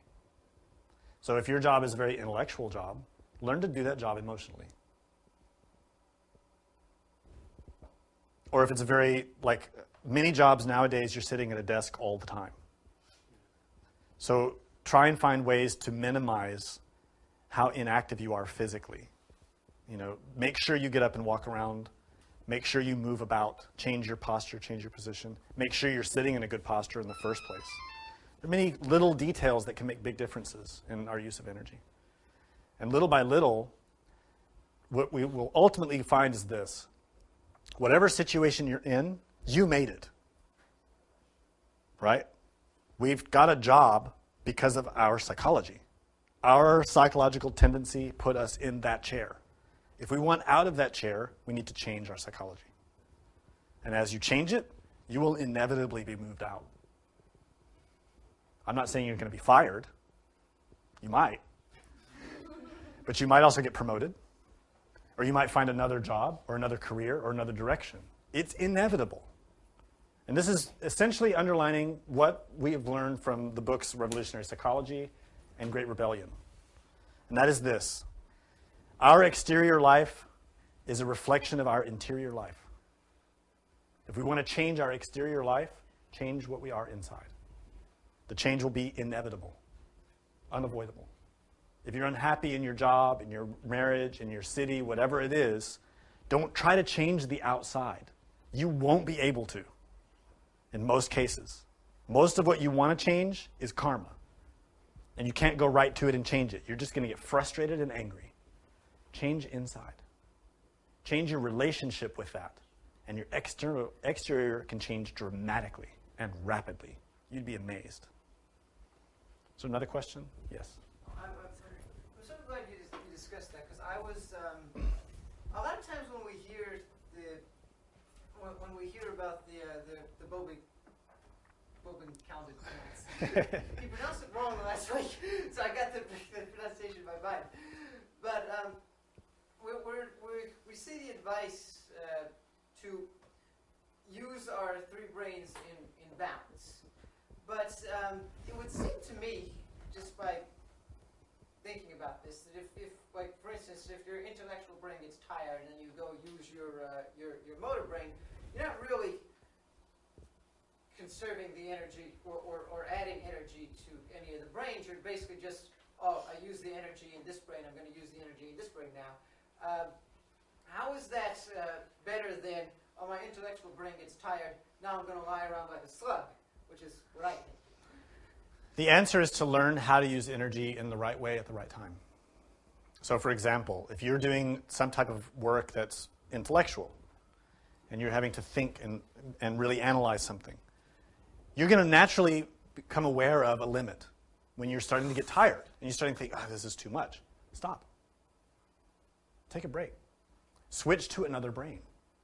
Listen to music, or go for a walk, or ride a bike, right? Sometimes you can't. I get that. Well, the question is, like, why do that rather than just, like, shutting down? You can. Take a nap. Well, that's what I do. Yeah. Take a nap. Take a nap, definitely. Definitely you can do that. The whole point is to be aware of it and to not abuse, because all of us abuse. We'll sit at that work for 13, 18 hours straight and totally exhaust ourselves, stealing energy from the other centers to do it. We all do it. We have to stop doing it. Sometimes our job demands it. Sometimes we have a project or we have something we have to do. It happens. But in general, we need to learn to be smarter. That's all. Taking a nap is a totally acceptable way of doing it. Or a walk. Another question in the back. Yeah. Well, I emphasize breath, constantly. Meaning, to even be working on a computer 9 to 5, and to set a timer, whatever it is, right, and just go back to the breath, which is key. Get back to that rhythmic breath. We lost our rhythmic breath totally, and out of losing rhythmic breath, obviously our organs come imbalanced, our nervous system becomes agitated, right? So working throughout the day, set a timer on your computer, every 15, 20 minutes. Just tell yourself, relax my stomach, breathe. It's true. Breath is just...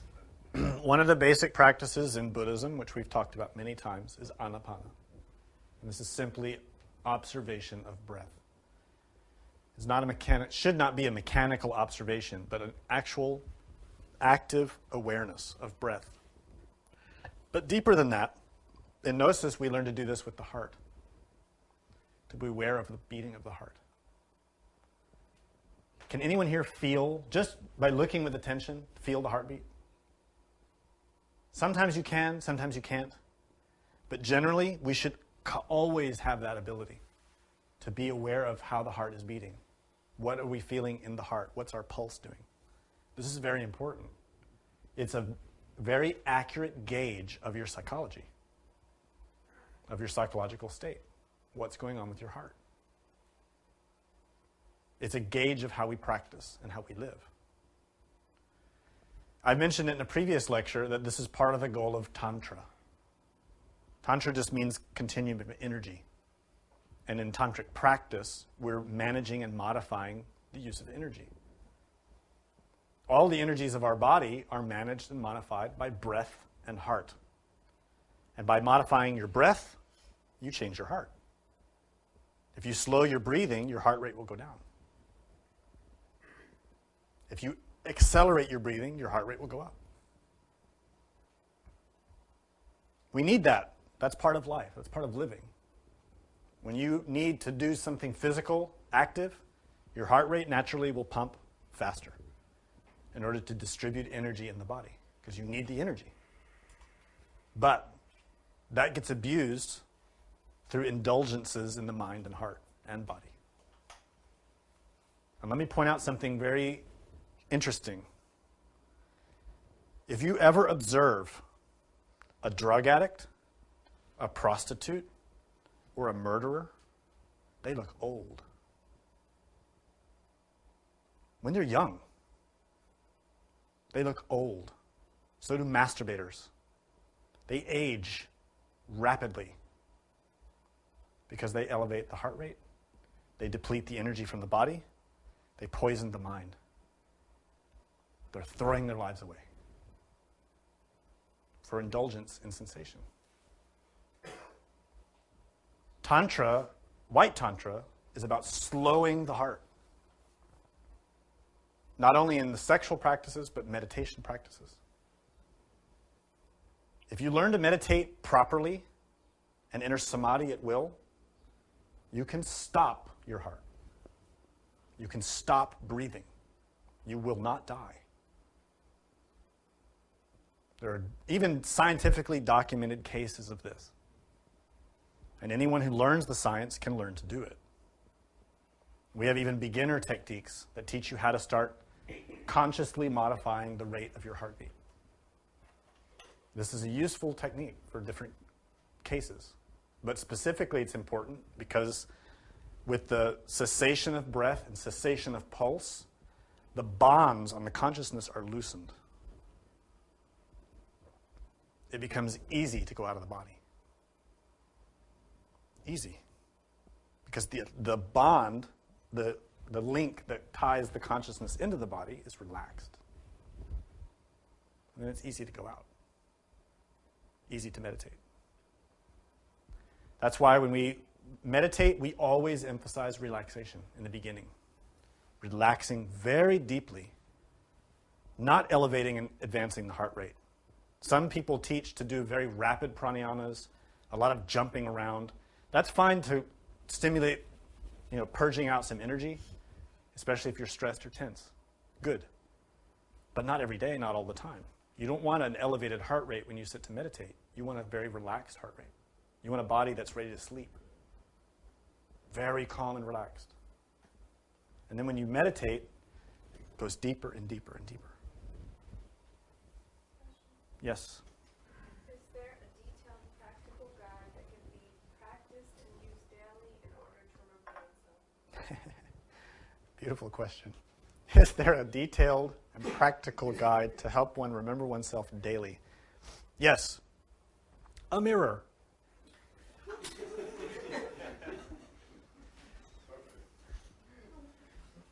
Any other questions? If one is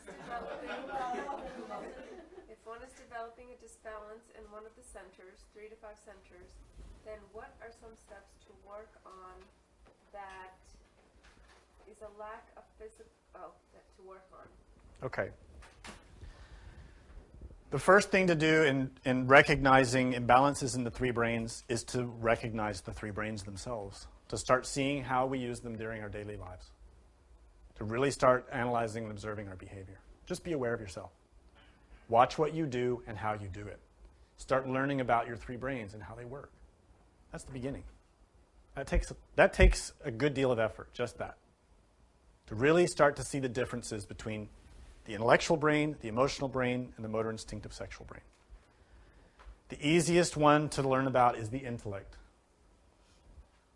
I know we think it's the best one, but it's the slowest and the stupidest. So it's actually the easiest one to watch and the easiest one to catch when it's doing dumb things. The heart, very difficult.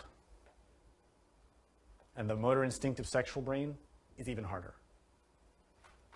The motor part is not that difficult because that's our learned skills, like the way we walk, the way we drive a bike or a car, the way we brush our teeth, the way we unlock the door and put the keys someplace. All that stuff is motor brain.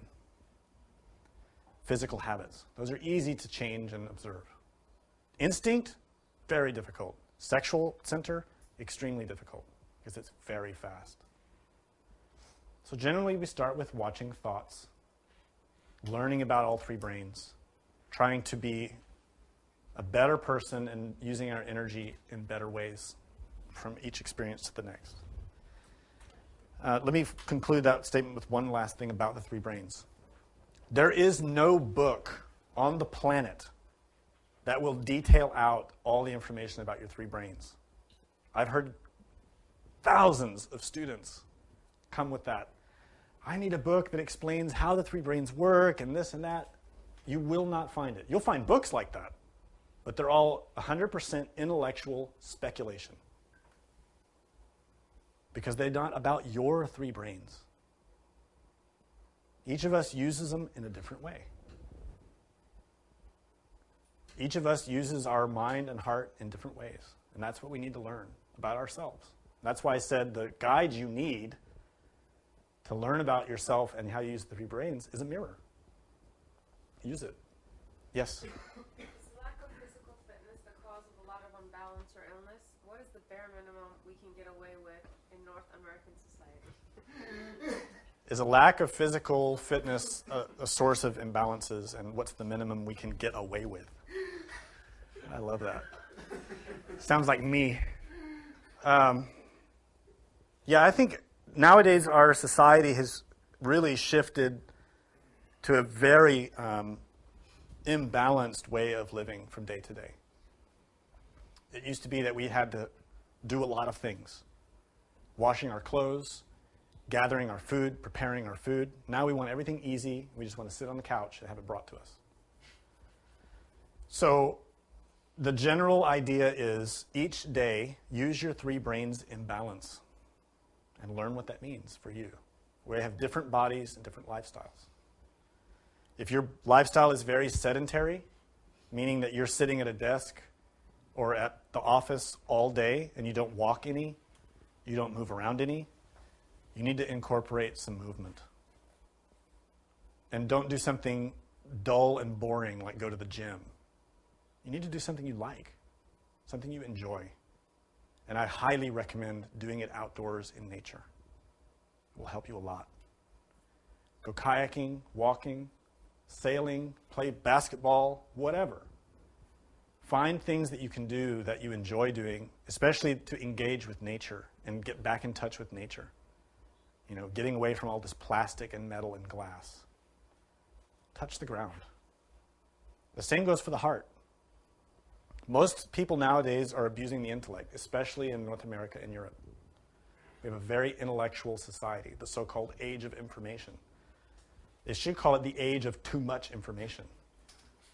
Because the vast majority of the so-called information is completely useless. You don't need Facebook. You don't.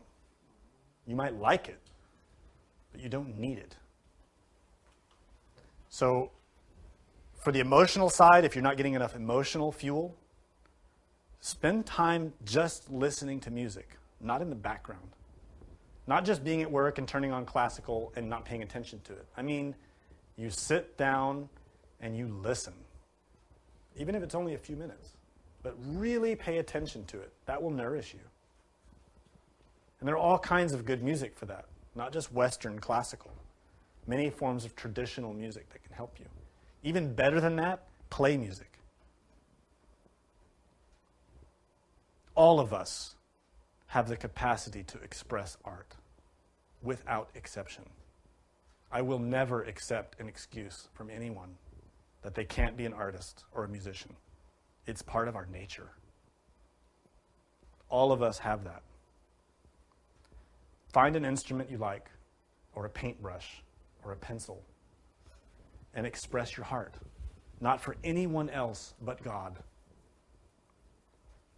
Go somewhere private as much as you can and open your heart to God. Playing music, creating something, make pottery, make art. You can even build things in your garage if you want. But be creative, be expressive from your heart. Open that up. Dance, sing. We're a dead culture emotionally. We don't have any comfort reaching out to each other or to God. And that's why we're sick. That needs to change in us as individuals to be real initiates. A real initiate is an artist in their own way. Their art might be with words. It might be with paint or color or sound. It might be in human relations. It might be in politics. That might be their art. But all of us have it. Art is simply how we express the being. That's all it is. It doesn't mean you have to paint like Michelangelo. It means that you express the being creatively. So if you're not comfortable with that, do it on your own, for yourself, tell no one and show no one. And when you start thinking, oh, maybe one day I'll make money from this, you need to kill that ego. It needs to be done for yourself, for God, for your innermost, for your divine mother, an expression of love. That's how you can work on your heart and open your heart, the most effective way. It's also through worship. Find ways of being devotional. And there are many ways to do that. Some people like to go to church or temple, to the mosque. Some people like to sing bhajans or choir music. But I'll tell you, the single most effective way to open your heart and to show devotion is to serve others. Doing art at home, making music, it's beautiful and it will help you a lot. But it's only a beginning step. The best way you'll do it is through devotional service to others. It doesn't mean it has to be personal and face-to-face. It's helpful. It will help you a lot. But it can also be anonymous if you want it to be. And we all have to serve in our own ways. But this type of training, in this type of work, I will make you a promise that you cannot progress unless you help others. You cannot. You can memorize all of this. You can practice 23 hours out of the day. And you'll get nowhere if you're doing it all for yourself. We have to be actively engaged in serving. So find your ways of doing that. We all have a way. If you're just too busy, you've got job and kids and everything else, make your job your service to humanity. Transform your job into a chance to sacrifice for others and really help them. Do your best. And do the same through your kids, and do the same in your household, in your community. Make everything you do service with devotion. Respecting the being in the other person, respecting the God in them, serving them, even when they spit at you. This is a great way to open the heart. It takes a lot of effort, though. Question. Yes. Does one's last thought cancel out one's life? Does one's last thought cancel out one's life? Karma is cause and effect. Simple. That's all it is.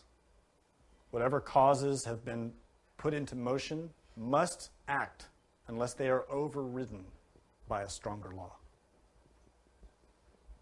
This is the basic law that modifies all matter and energy on every level of existence, from the atoms up to universes. So your final thought is one act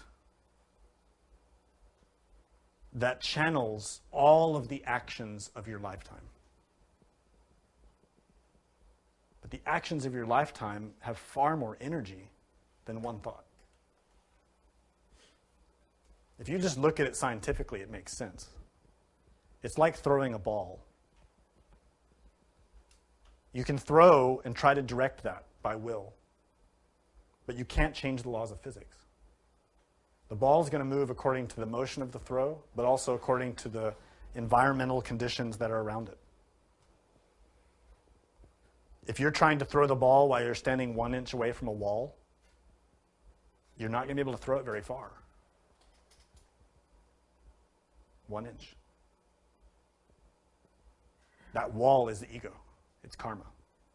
It's everything that's been established around that environment of that last thought. So the laws have to be satisfied. This is why we need to do so much charity and so much psychological work.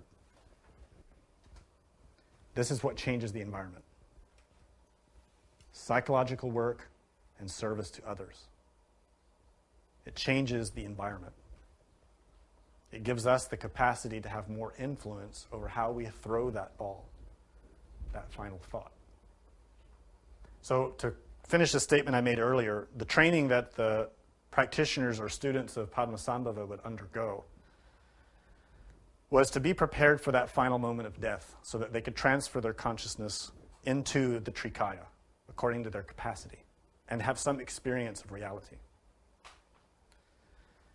And that final training, in synthesis, is that they use mantra and visualization to close all the orifices of the body with visualization and mantra. So that when that instant of death comes, the consciousness will not be distracted, it will not go outwards through the rectum or the sexual organs or through any other orifice, the mouth, the nose, the ears, the eyes. But instead will exit through the crown fontanel, through the top of the head.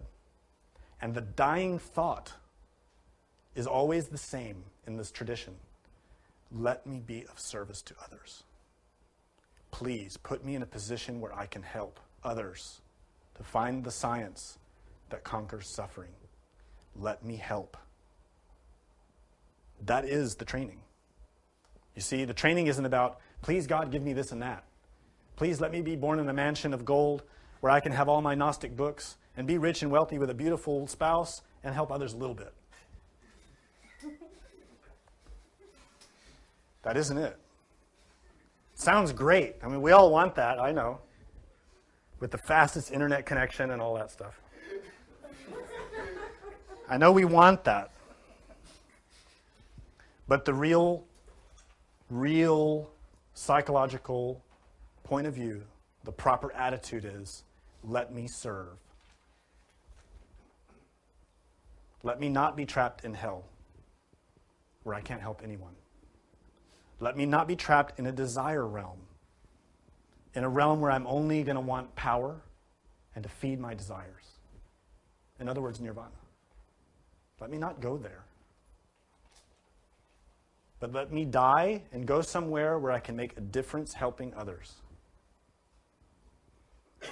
That is the dying thought that is definitive.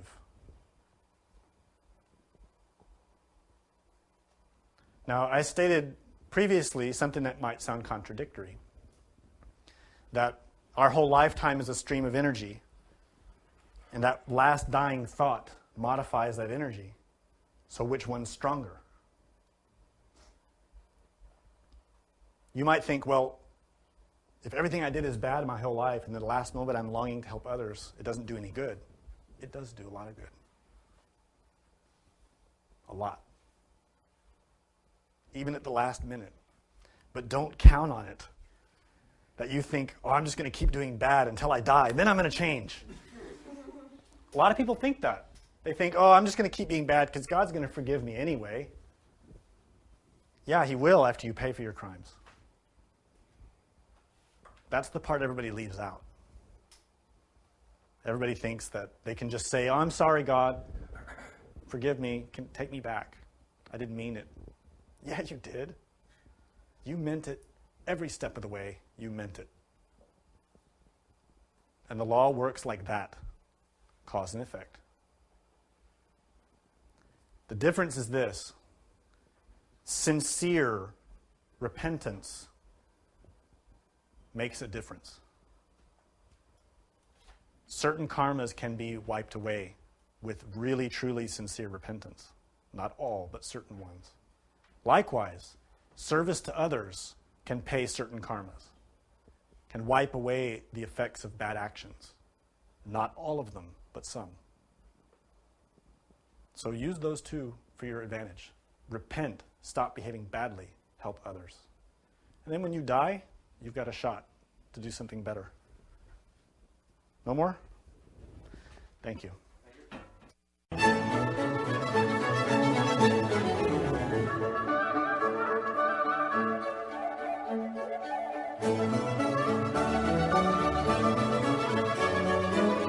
To learn more about what you learned in this lecture, we invite you to explore the books published by Glorian Publishing, available from booksellers worldwide. You may also be interested in online courses or upcoming retreats, all of which you can learn about at gnosticteachings.org. All of this has been made possible by the financial support of listeners like you. Will you help others to benefit from this knowledge? Most spiritual schools recommend a donation of $10 to $20 per lecture. Every donation helps. Make a donation now at gnosticteachings.org. Thank you. May all beings be happy.